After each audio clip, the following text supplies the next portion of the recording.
সরকারের চেয়ে কিন্তু কোম্পানি স্মার্ট, আর তারা স্মার্ট বলে এত টাকা পাচার করতে পারছে। আপনার একটা সোশ্যাল অডিটর, মানে অডিটর তো সাহেবরা আছেন, ওনারা তো অডিট করেন অনেক কিছু নিয়ে, আপনার সেইটা অডিটের স্ট্যান্ডার্ড, তারপর এই স্ট্যান্ডার্ড তো ওটা করে।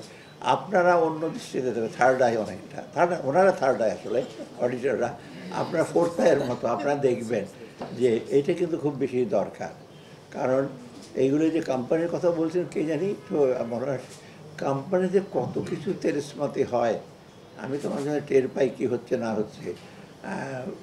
সরকারের চেয়ে কিন্তু কোম্পানি স্মার্ট, আর তারা স্মার্ট বলে এত টাকা পাচার করতে পারছে। তারা they have outsmarted Bangladesh bank official আর ব্যাংক অফিসিয়াল, কারণ তারা যাদের হায়ার করেছে তারা ইকুয়ালি জিনিয়াস।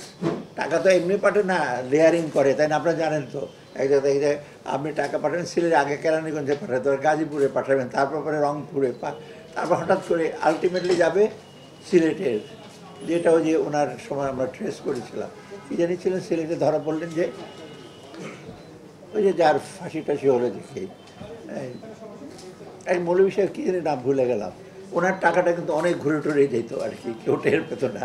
যাই হোক, হ্যাঁ হ্যাঁ, না চাইতেন আরে সিলেটে যে শাইখ আব্দুর রহমান না দেখে, তাই না, ওই রকম ঘুরে ঘুরে। যাই হোক, আমি বলছি যে খুব স্মার্ট লোক এজন্য আপনারা অডিটার, আবার অডিটার, যাই হোক অডিটার হয়তো আর্থার অ্যান্ডারসন, আবার এনরনদ আবার অডিটার, তাই না? আর্থার অ্যান্ডারসন কী করলো না করলো, অডিটার শুড, আপনার অডিটার দিয়ে অডিট করবেন, সোশ্যাল অডিটার।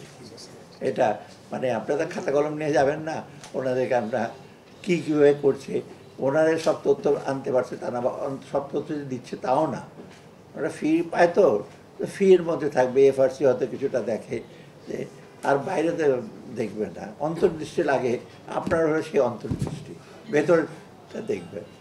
আপনারা ভালো থাকেন, আপনাদের উইশ অল দ্য বেস্ট। আর ইআরএফ ইনস্টিটিউটটা আমি শুভকামনা করছি, আস্তে উত্তরোত্তর বৃদ্ধি পাবে এটার পরিধি এবং ইসে। আপনারা সবার বাংলাদেশের জন্য একটু পজিটিভ কথাবার্তা একটু বলেন।